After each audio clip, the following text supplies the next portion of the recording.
क्या मैं ये कह रहा हूँ कि जितना मैंने एक्सप्लोर किया कुछ यूट्यूब पर देखा, तो मतलब जितना मैं बताता हूँ उतना ही बता नहीं सकता। प्रैक्टिकल जैसे कि मतलब क्लास के नेम के साथ यूज़ कर सकते हैं और ऑब्जेक्टिव को की, बस ज़्यादातर यही है। इससे मतलब इससे ज़्यादा तो कुछ नहीं लगेगा।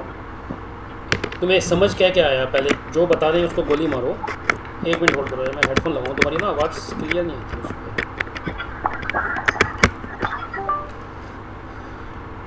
तुम्हें क्या समझ में आता है? तुम क्या समझते हो स्टैटिक का पर्पज़ क्या है? हमें स्टैटिक कब यूज़ करना चाहिए, कब नहीं यूज़ करना चाहिए, स्टैटिक एक्चुअली कैसे काम करता है, इसके बारे में आपके थॉट्स क्या हैं? पहले मुझको वो एक्सप्लेन करो।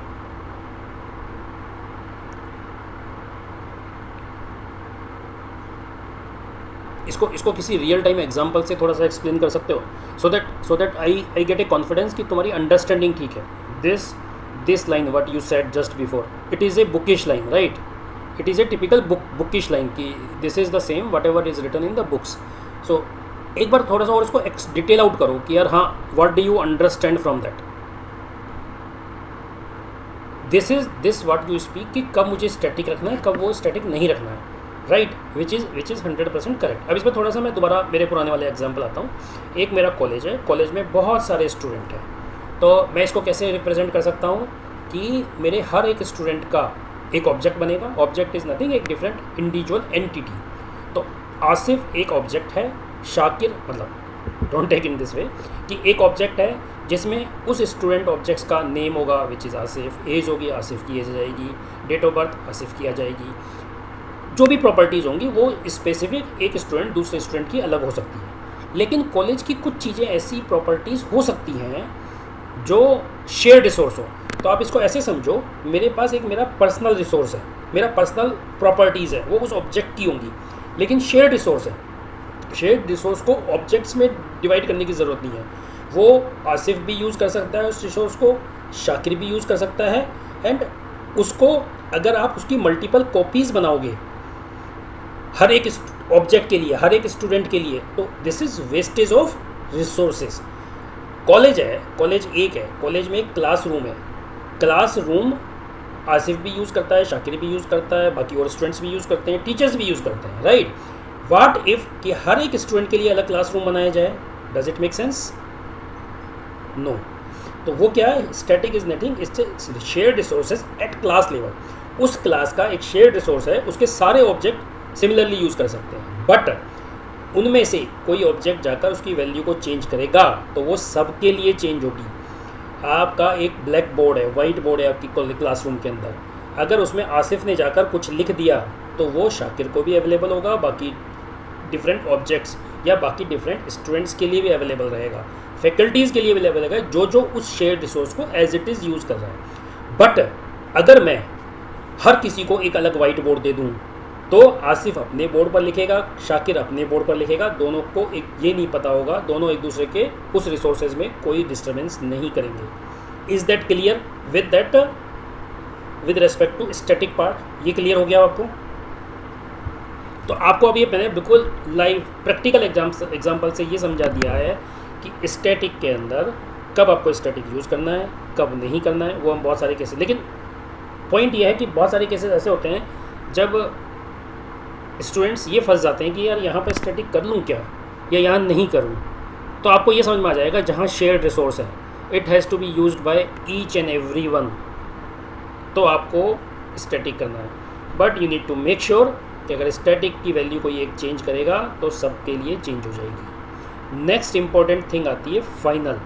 मैं ये चाहता हूँ कि इस वैल्यू के अंदर कोई चेंज ना कर पाए। मैंने स्टैटिक डिफाइन कर दिया, you go and use it, but you are not suppose to change anything, right? आपका लाइब्रेरी है, लाइब्रेरी को आप यूज़ कर सकते हो क्या? उसकी बुक्स को अदला बदली कर सकते हो? मतलब आप अपनी बुक्स वहाँ रख के वहाँ की बुक्स अपने आप ला सकते हो? नहीं ला सकते।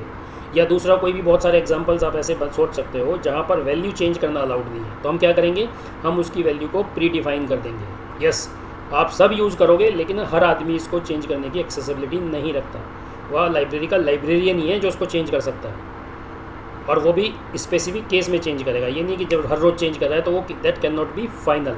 तो कल के लिए एक टॉपिक आपको मैं दे रहा हूँ, final, finalise and finally.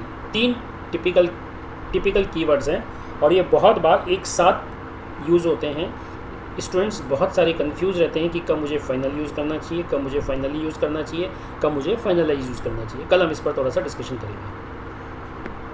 Does it make sense? Is it helping you guys? ठीक है, क्लोज करें फिर आज के लिए। हम्म हम्म हम्म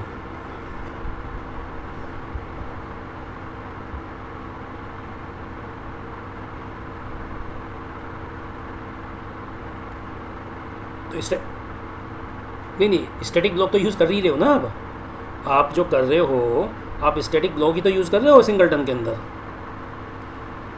मतलब देखो देखो क्या होता है ना, कोई भी डिज़ाइन स्टेटमेंट है, डिज़ाइन पैटर्न्स है, वो आइसोलेशन में नहीं चलता। आप उसमें क्या करते हो, singleton to make sure singleton, आप उसमें स्टैटिक ब्लॉक भी यूज़ कर रहे हो, आप उसमें सिंक्रोनाइज भी यूज़ कर रहे हो, आप उसका ऑब्जेक्ट प्राइवेट भी कर रहे हो, which is even more important कि आप तीनों चीज़ों को जब क्लब करते हो तब आपका सिंगलटन, यू गारंटीड इट कि वो सिंगल ऑब्जेक्ट है। अब आप फिर दोबारा कंफ्यूज हो गए, आपको फिर समझ नहीं आया। Static is not a object, आपने ऑब्जेक्ट क्रिएट नहीं किया है। अगर आप केवल स्टैटिक यूज़ करोगे तो ऑब्जेक्ट कहाँ है? ऑब्जेक्ट की तो मल्टीपल प्रॉपर्टीज़ होती है ना, उसकी प्रॉपर्टीज़ नहीं है। वो तो आपने एक एट्रीब्यूट लिया, उसको वैल्यू डिसाइड कर दी एंड आप आओ उसको यूज़ कर लो। बात समझो। आपने अगर आप कहोगे खाली स्टैटिक से, तो स्टैटिक तो ऑब्जेक्ट नहीं है। ऑब्जेक्ट क्या है? एक प्रॉपर्टी है, उसके अंदर आपने कुछ उसको वैल्यू दे दी है कि यार ये वैल्यू है, जो आएगा वो अपने हिसाब से यूज़ करता रहे। चेंज करना है तो मैं चेंजेबल प्रॉपर्टी बना दूंगा, लेकिन वो सबके लिए अवेलेबल रहेगी। तो यूजुअली आप उसमें कुछ असाइन नहीं करते हो। जैसे आपने जो दूसरा एग्जांपल लिया था स्टैटिक के कॉन्टेक्स्ट में ही, कि मुझे उसकी एज कैलकुलेट करनी है तो मैं मेथड बना दूंगा। रीज़न क्या है कि मुझे उस केस में ऑब्जेक्ट की ज़रूरत नहीं है, मुझे केवल एक गेटवे चाहिए जिससे कि मैं उस मेथड को कॉल कर सकूँ, which calculate the age based on the given age. मैं असाइन नहीं कर रहा हूँ। मैं वो क्या करता है, आपने डेट ऑफ बर्थ डाली, वो आज की डेट से आपको एज कैलकुलेट करके रिटर्न कर देगा। Now you use it wherever, now you can use this as to assign to a object as well. तो मैं क्या करूँगा, मैं आसिफ की डेट ऑफ बर्थ गेट करूँगा, उस मेथड को, static method which is not a object, that class I am not creating a object of that class, मैं उस क्लास डॉट करके उस मेथड को एक्सेस कर दूंगा, because I don't want to create a object. But singleton के case में आपको ऑब्जेक्ट ही क्रिएट करना है, यू नीड ए ऑब्जेक्ट। तो क्या करते हो आप, एक मेथड क्रिएट करते हो, उस मेथड के अंदर कंस्ट्रक्टर प्राइवेट है, और वो जो भी प्राइवेट है तो खुद तो ऑब्जेक्ट क्रिएट करके आपको स्टैटिक ब्लॉक के अंदर उस ऑब्जेक्ट को रिटर्न कर देता है। अब आप यूज़ करो wherever you want to use. Got it? Clarify हो गया? नहीं हुआ अभी भी कोई डाउट है? मतलब तुम्हें समझ में आ गया ना स्टैटिक, सिंगलटन और कब कैसे कहाँ यूज़ करना है? Now that is clear, right? ठीक है, गुड है। चलो क्लोज करें फिर। चलो ठीक है, ओके, चलो बाय।